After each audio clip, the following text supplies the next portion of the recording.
Může si tady nechat být nebývá. Tady co bývá? Byla taky ty doma normálně, no? Prosím? Ty je takhle doma?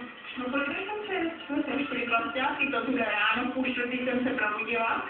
Jo, byli tady 2 klasťáky a v 10 hodin dopoledne už byli bytý. Janeško, tak co jste udělal s tím milionem? No, paní, doktor se na mě nebo ne? Já ho normálně prožral. To přeci je pro jestli Ježiško, ten miliony, to jsou peníze, to snad není to máš kamarádi utáhali. Právě to možná jsou peníze, ale určitě to nejsou žádný peníze. To jsem v životě ani neviděla. A oni to měli na 7:45, že bude před panem doktorem před ordinace, jo, že tam má dneska 3. A ten pan dole jsem volal, jo, a já říkám, ráno 6 hodin jsem ho budila, abych se udělal, a Když to byla včera, tak bylo ještě něco doma, ale kolik přišel? Půl noci. Jo. Půl noci, předtím přišel, no jistě, že jo, přišel, no on ani neví, kdy přišel.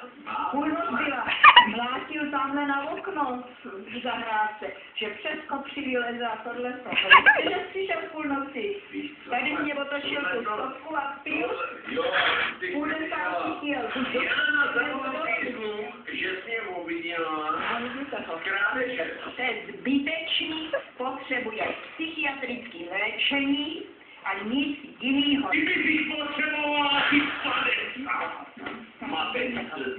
To jsem kurva, svině, kráva s kurvem, všechno. Já jsem 69 roků, mě bylo tak 4. chlapí, ale v životě jsem neslyšela tolika men, co on mě tady nadává. Zač já to potřebuju, potřebuju tohle, to nepotřebuju.